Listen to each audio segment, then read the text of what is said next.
വിജയിക്കണമെന്നുള്ള വലിയ ആഗ്രഹവും സ്വന്തം കഴിവിലുള്ള ഉറച്ച വിശ്വാസവും കഠിനാധ്വാനം ചെയ്യുവാനുള്ള ഒരു മനസ്സുമുണ്ടെങ്കിൽ നമ്മുടെ ജീവിത വഴികളിൽ വരുന്ന ഏത് പ്രതിരോധത്തെയും നമുക്ക് തട്ടിത്തെറിപ്പിക്കുവാൻ കഴിയുമെന്നുള്ളതിന് ചരിത്രം തന്നെയാണ് സാക്ഷി. പണ്ട് അപ്രതിരോധിതനായി എവറസ്റ്റ് തലയുയർത്തി നിന്നിരുന്ന കാലഘട്ടത്തിൽ ഹിലാരിയും ടെൻസിങ്ങും ഒട്ടനവധി തവണ ആ എവറസ്റ്റിനെ കീഴടക്കുവാനുള്ള ശ്രമവുമായി മുന്നോട്ടു പോയി. പക്ഷെ പലപ്പോഴും പരാജയമടഞ്ഞ അവർക്ക് വേണ്ടി ഒരു സ്വീകരണ യോഗം ആ നാട്ടുകാർ കരുതി വെച്ചിരുന്നു. ആ സ്വീകരണ യോഗത്തിൽ എവറസ്റ്റിന്റെ അതിമനോഹരമായ ഒരു ചിത്രത്തിലേക്ക് കൈ ചൂണ്ടിക്കൊണ്ട് അന്ന് ടെൻസിംഗ് പറഞ്ഞു, Everest, you cannot grow anymore, but we can grow. You will come back and conquer U.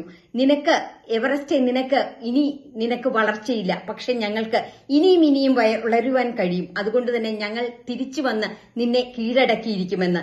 ഏതാനും ദിവസങ്ങൾ കഴിഞ്ഞ ശേഷം തന്നെ ലോകം ആ വലിയ വാർത്ത കേട്ടു, സന്തോഷ വാർത്ത. ഹിലാരിയും ടെൻസിങ്ങും എവറസ്റ്റ് കീഴടക്കിയിരിക്കുന്നു എന്നുള്ളത്. അതെ, വി ഷാൽ ഓവർകം സംഡേ. നമ്മള് എല്ലാ പ്രതിരോധങ്ങളെയും, നമ്മുടെ ജീവിത വഴികളിലുള്ള എല്ലാ പ്രതിസന്ധികളെയും നാം തരണം ചെയ്ത് നമുക്കും ജീവിത പന്ഥാവിലേക്ക് ഇത്തരത്തിൽ ഏറെ ദൂരം സഞ്ചരിച്ചുകൊണ്ട് എത്തിച്ചേരാം.